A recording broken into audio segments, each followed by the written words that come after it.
Salut à tous et bienvenue pour ce top retour spécial Tipeee qui m'a été demandé par Blaisou. Il y a quelqu'un que je respecte bien qui est présent sur mon compte Tipeee depuis pas mal de mois maintenant. Il y a beaucoup de gens qui sont fidèles à ça et j'en suis vraiment reconnaissant de ce qu'ils font, dont Blaisou, donc qui m'a demandé spécialement pour ce mois-ci de faire un top retour sur un film qu'il aime beaucoup et que moi aussi j'aime vraiment sincèrement, Chicken Little. J'aime vraiment ce film, même si honnêtement je peux pas le défendre, bec et ongle, surtout bec, ça va être difficile, puisque je ne nie pas une seule seconde les défauts pas anodins qu'il y a là-dedans. Ne serait-ce que la première moitié qui manque de récit vraiment prenant, qui va très loin.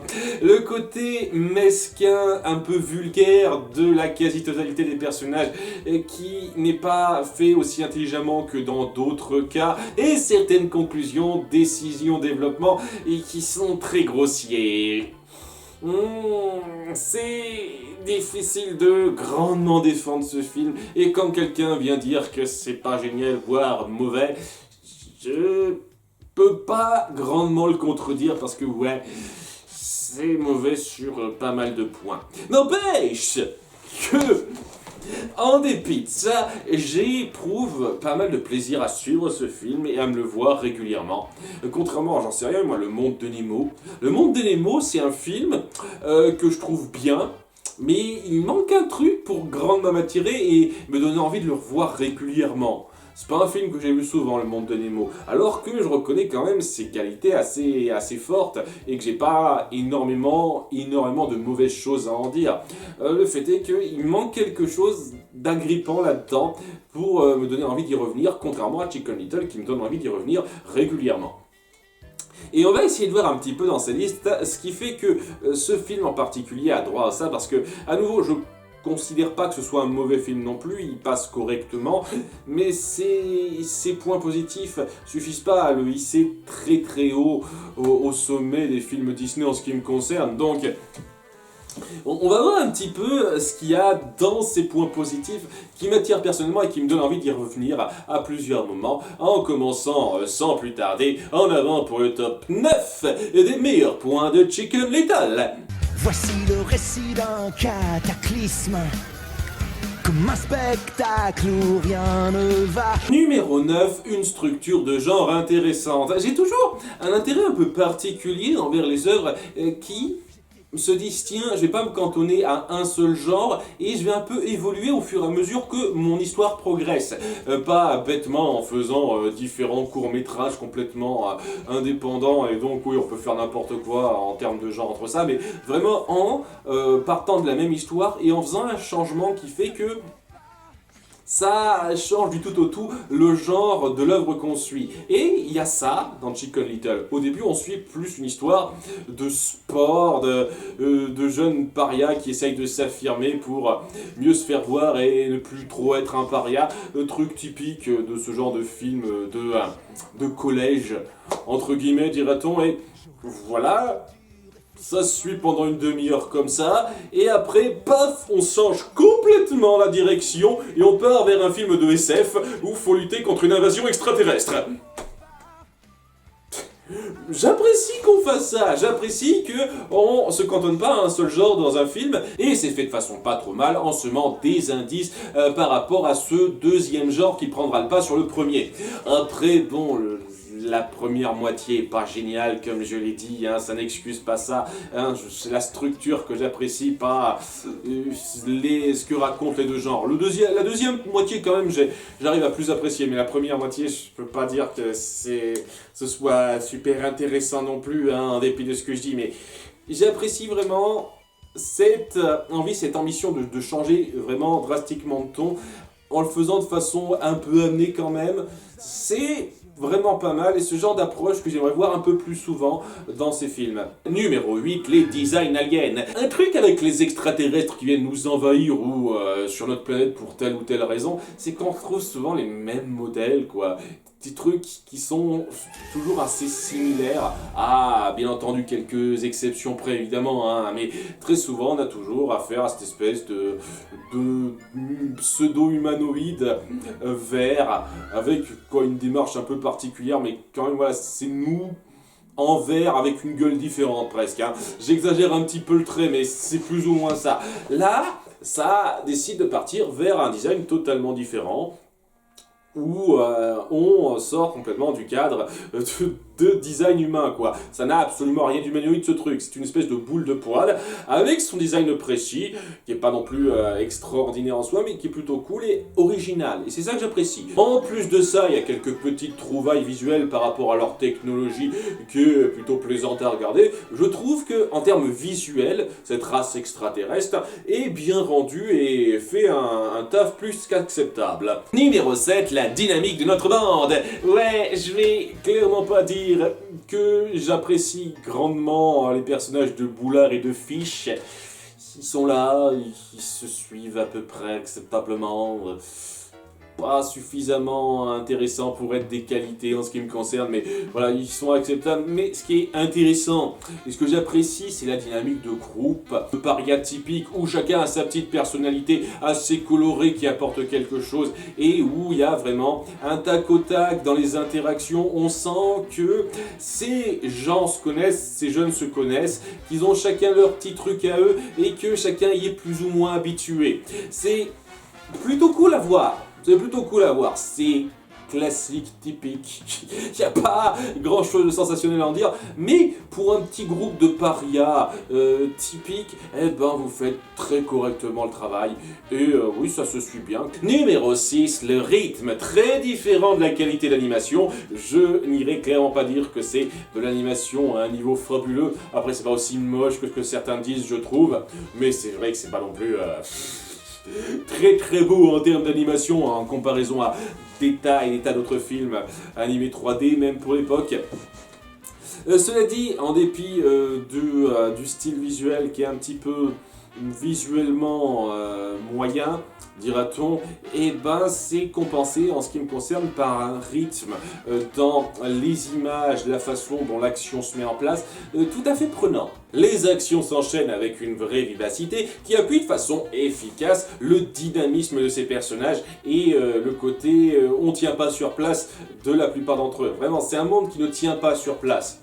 Hein, on le voit à quasiment chaque moment, personne n'arrive à rester sur place, tout le monde doit bouger de telle ou telle façon pour appuyer leur énergie, que ce soit dans la mesquinerie, dans la peur et d'autres, et très efficace en termes de visuel. Et je pense que si je devais pointer l'élément comme ça, qui fait que j'y retourne souvent à ce film, ça doit être, je pense, l'une des raisons principales.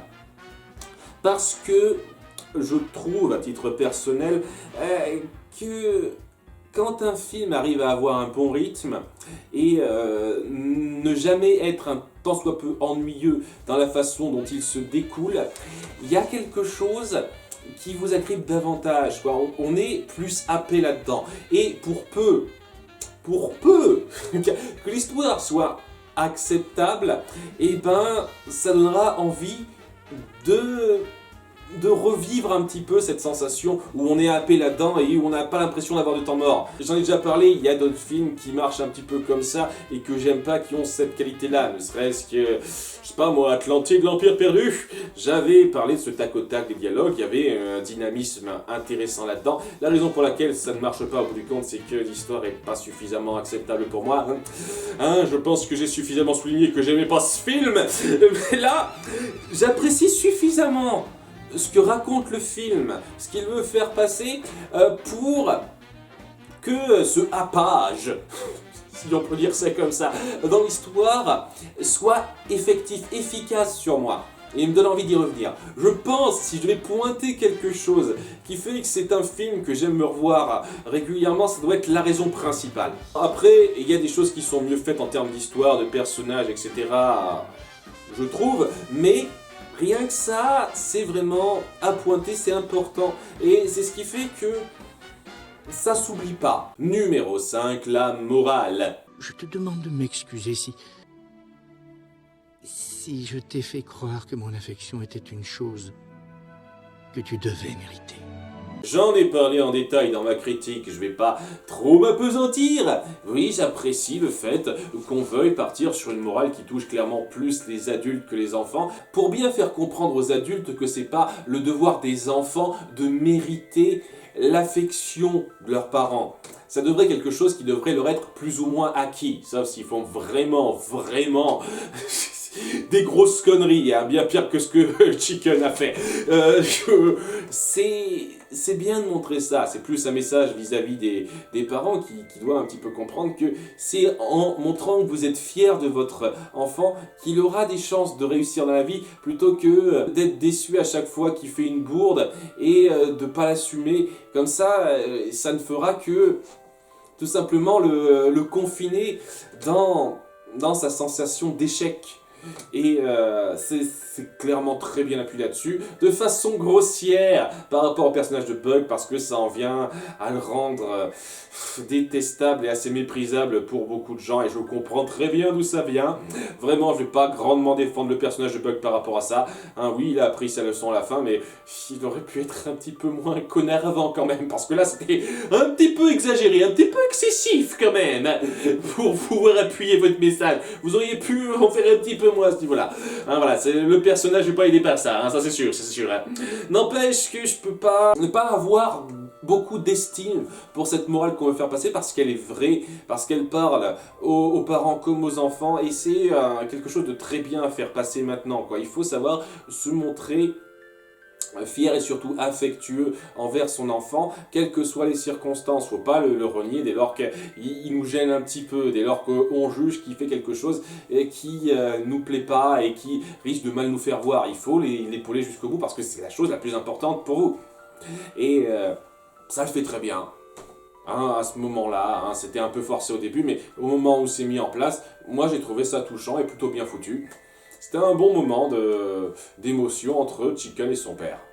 Numéro 4, Chicken. Oui, le personnage titulaire est dans la liste. Il est dans mon top 100 des meilleurs persos Disney, donc je l'assume totalement. J'aime Chicken Little. Je trouve que c'est un personnage très sympathique dans son désir de bien faire, dans sa petite excentricité. Il peut être assez marrant dans son désir de vouloir réussir, et surtout dans la façon dont cette espèce de repli sur soi, cette espèce de peur de l'échec, cette espèce d'optimisme pour arriver à là où il en est, et était bien appuyé vraiment. Il veut à tout prix regagner l'estime de son père, parce que c'est un peu tout ce qui compte pour lui, et donc il va faire des tonnes de choses. Il veut se montrer à fond optimiste là-dessus, en voulant cacher le plus possible ses craintes. Ouais, il essaye d'être le plus possible un battant dans ses choix, dans ses décisions, malgré le fait que ce soit quelqu'un d'assez pâteau dans l'absolu, qui n'est pas du tout arrangé par ce qui lui est arrivé avant. Il y a une petite tragédie à montrer de façon légère autour du personnage, qui fait son effet vraiment, et je trouve attachant dans son arc, dans son évolution, en dépit du fait que ce soit un petit peu excessif, parce que oui, c'est clairement un film pensé pour être plus de la comédie que quelque chose de grandement sérieux. Voilà, c'est un peu comme Cusco, hein, c'est un film qui est pensé avant tout pour être de la comédie, hein, faut l'avouer un petit peu, hein, même s'il y a une histoire à suivre quand même, c'est pensé pour être de la comédie, mais malgré tout, comme pour Cusco, je trouve qu'il y a un développement psychologique intéressant du personnage à observer, notamment par rapport à numéro 3, le personnage d'Abby, que j'apprécie tout autant, voire même légèrement plus que notre héros, parce que il y a quelque chose de très joli dans son besoin de bien faire, de s'immiscer un petit peu dans la vie d'une personne qui est proche, sans pouvoir lui avouer pourquoi. Elle a son gimmick à elle et ses petites manies qui la rendent plutôt marrante. Je l'ai dit à plusieurs reprises, mais j'apprécie particulièrement le fait qu'on veuille mettre en avant un personnage d'amoureuse qui soit pas un canon de beauté. Ça fait plaisir de voir ça, parce que c'est très rare, en tout cas dans les films Disney. Vachement rare, hein. Et surtout, je pense que ce qui cimente le plus son personnage, c'est numéro 2, le couple Chicken-Abby. Dans mon top 10 des couples Disney, et je l'assume, totalement, rien à foutre de ce qu'on dira, parce que c'est mignon, ils arrivent à avoir une dynamique super drôle, elle qui n'ose pas lui avouer ses sentiments, et lui qui est un petit peu un petit peu fermé à ça pour l'instant, il a du mal à le saisir. Néanmoins, on sent malgré tout qu'il a une affection particulière pour elle, ne serait-ce qu'au moment de sonner la cloche pour prévenir les autres. Il a peur de repasser pour un zinzin auprès de tout le monde. Mais lorsqu'il voit que Abby est en danger, en particulier Abby, il se dit il n'y a plus à hésiter, il faut que je la sauve quoi qu'il arrive. C'est ces petits moments-là que je trouve vraiment super mignons entre eux. Ce désir que Chicken fasse le tri dans sa vie par rapport à ses problèmes paternels de la part d'Abby a quelque chose de très mignon dans le sens où elle veut vraiment que le mieux pour lui en essayant vraiment de faire en sorte qu'il aborde les choses de la façon la plus saine. Et lorsqu'elle se rend compte que ça se passe mal et que les choses ont régressé après ce qui s'est passé, on montre sa peine par rapport à lui et le fait qu'elle voudrait être là pour lui sans savoir quoi faire. Vraiment, ça montre un lien particulier et ça reste une comédie. Donc évidemment, lorsqu'ils s'avouent leurs sentiments, c'est traité au gag, mais c'est du bon gag. Sérieusement, hein, c'est du gag très acceptable et ça change rien au fait que ça reste mignon, qu'ils ont leurs petits moments et que je suis sincèrement un peu touché par eux. Pas énormément, ils me font autant rire que m'émouvoir, mais ils me font m'émouvoir un petit peu. Hein, pour que ce soit considéré comme un couple réussi en ce qui me concerne. Et numéro 1, le film de fin. C'est juste parfait. Alors, je pense, en ce qui me concerne, que si vous voulez vraiment réussir un film humoristique, l'un des points d'orgue à suivre, c'est de savoir terminer sur une note très forte. Savoir avoir le bon mot de la fin pour partir sur un rire franc et sincère de la part du public. Et ils l'ont fait à merveille. À merveille là, avec ce film sur la vie de Chicken qui a été un petit peu mis en avant dès le départ, au début du film, et qui est mis en place à la fin après ses actes de prouesse héroïque, et qui est donc totalement remanié à la sauce testostéronée hollywoodienne, et qui est hilarante, vraiment hilarante. Les acteurs en font des caisses. Limite, il y a des gens qui ont tellement adoré cette fin qu'ils ont un peu regretté que ce soit pas ça le film qu'on ait eu. Limite, il y a des gens comme ça, mais bon, je trouve quand même que ça marche dans le peu de temps que ça dure. Hein. Si ça avait duré tout un film là-dessus, je suis pas sûr que ça aurait marché sur le long terme. En tout cas, pour moi, c'est vachement drôle, hilarant. Ça sait rebondir sur tous les éléments connus qu'on a vus durant toute l'histoire de Chicken Little, et ça les appuie à la sauce hollywoodienne testostéronée, en forçant le trait, en reprenant même les trucs les plus cons qu'on avait vus avant pour les intégrer au film et en faire quelque chose de super hollywoodien, exagéré. C'est hilarant, hein.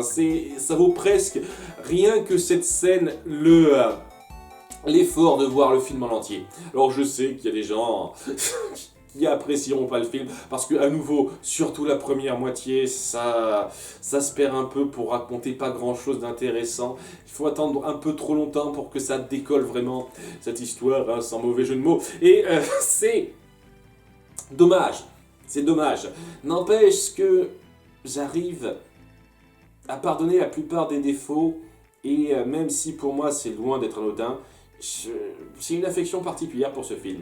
Je passe vraiment un putain de bon temps devant, je me marre devant, je suis attaché à nos héros principaux, et même si l'ambiance mesquine me va pas, même si les tas de conneries scénaristiques qui sont très discutables, et d'autres choses très mauvaises qu'on peut pointer, on peut pointer des tas de mauvaises choses, hein, je suis totalement d'accord, je peux pas ne pas être pris, ne pas être agrippé par ce que ça fait de bien en termes de comédie et de personnages. Pour moi, ça vaut le coup d'œil pour ça.